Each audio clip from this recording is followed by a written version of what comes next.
You know that feeling, that nagging sense that real exercise is just completely out of reach? Maybe you're chained to a desk all day, or you're navigating chronic pain. Or maybe life is just so overwhelming that the idea of a 1-hour workout feels, well, kind of like a joke. If any of that rings a bell, then you're in the right place. We're about to dig into how just 10 minutes, 10 minutes, can absolutely change everything.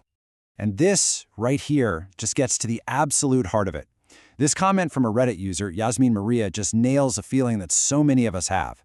That pressure to perform in fitness, it can be absolutely crushing. But what if we flip the script?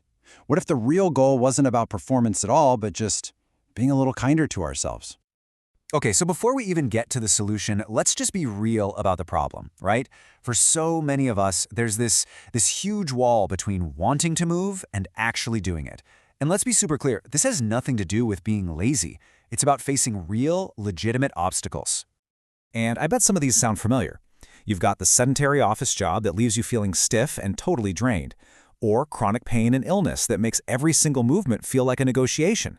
And then there's the big one, just a total lack of time, mixed with that very real fear of overdoing it or getting hurt. It can be completely paralyzing, can't it? So what's the answer? Is it some fancy, complicated machine, an expensive gym membership? Nope. It's something so much simpler. It's a 10-minute walk. I know it sounds almost too easy, but it is an incredibly accessible, surprisingly powerful way to start chipping away at that wall. Okay, if you're a little skeptical, this is the number that should make you lean in a bit. 15%. According to Public Health England, if you're not very active right now, adding just 10 minutes of brisk walking to your day can lead to a 15% reduction in the risk of an early death. I mean, think about that. That is a massive return on such a tiny investment of your time. It's incredible. So what are we even talking about when we say brisk? Does it mean you have to be power walking like you're in the Olympics? Not at all. The technical definition is around 3 miles an hour, but forget that. Here's a much better rule of thumb, courtesy of fitness instructor Rick. It's the conversation test. You should be able to talk but not sing. If you're so out of breath you can't chat, you're going too hard. If you could belt out a whole song, you can probably pick up the pace just a little. And this is the really crucial part. We're throwing out the idea that you need these long, intimidating workouts. The focus is shifting. It's not about duration, it's about consistency. A short, manageable habit, because 10 minutes, that's achievable. That's sustainable. And that consistency is where the magic happens. That's what builds momentum and creates real, lasting change. All right, so we've covered the what, a simple 10-minute walk. Now let's get into the why. Let's look at the science behind how this one little change can be so incredibly effective. So check this out. This infographic comes from the UK's chief medical officers, and it really shows the power of what they call moderate activity, which, you guessed it, is exactly what a brisk walk is. Now don't worry about trying to read all the tiny print here. The big takeaway is super simple. Moving your body, even a little bit, slashes your risk for a whole bunch of major health issues. And we're going to break down some of the big ones. Just look at these numbers. We're talking about a 40% lower risk of type 2 diabetes, a 35% lower risk of cardiovascular disease, and a 30% reduction in the risk of depression and dementia. I mean, come on, these are not small potatoes. This is serious, life-changing stuff. It's undeniable proof that gentle, consistent movement has a massive impact on both your physical and your mental health. But okay, beyond those huge long-term health stats, what about the stuff you'll feel like today? Well, you're looking at an improved mood, sometimes almost immediately, better balance and coordination, higher quality sleep. Who doesn't want that? And here's the best part, the paradox. Moving your body for just 10 minutes actually gives you more energy. It doesn't take it away. All right, the science is pretty compelling, right? But knowing all this doesn't mean much if we don't actually do it. So let's get super practical. Let's walk through, pun intended, a simple guide so you can do your first 10-minute walk right now without even leaving your house. It's literally just 3 easy parts. First, a 2-minute warm-up. We're talking super gentle stuff, like rolling your ankles, swinging your arms, just to tell your body, hey, we're about to move.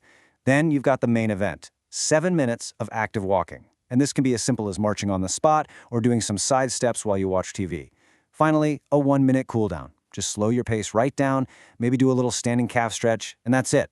That is the whole routine. Oh, and here's a great little pro tip for you. Get your arms involved. Seriously, pump your arms while you're walking. It's not just for looks. It actually engages your upper body, helps get your heart rate up a little more, and, bonus, if you're wearing a fitness tracker on your wrist, it makes sure you get credit for every single step. And this quote from Get Fit with Rick just says it all, doesn't it? Starting is the hardest thing to do. We spend so much time waiting to feel ready, but that perfect moment, it might never show up. The real magic isn't in all the planning, it's just in starting. The second you take that first step, you start building momentum. It's like physics. But this whole thing is about so much more than just physical health or hitting a certain step count. For a lot of people, learning to embrace gentle movement like this is a huge psychological shift. It's really about completely redefining what success and health even mean to you. I mean, listen to this. This is such a powerful idea. We live in a world that is just constantly screaming at us to be more productive, to do more. So choosing to take 10 minutes to just move your body for your own well-being, that's almost an act of defiance, isn't it? It's you declaring that your worth as a human is not tied to your productivity. And this hits on another huge point. The incredible freedom that comes when you just let go of what other people think.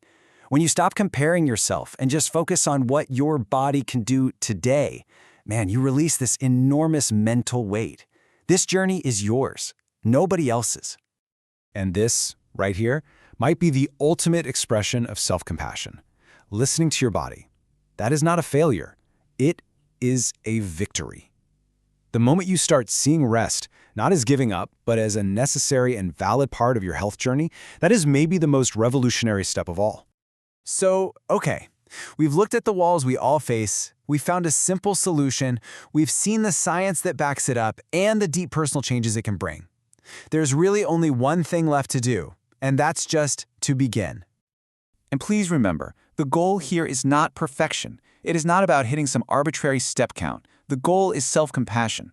It's just about showing up for yourself with a little bit of kindness, taking one small step today, and maybe another one tomorrow.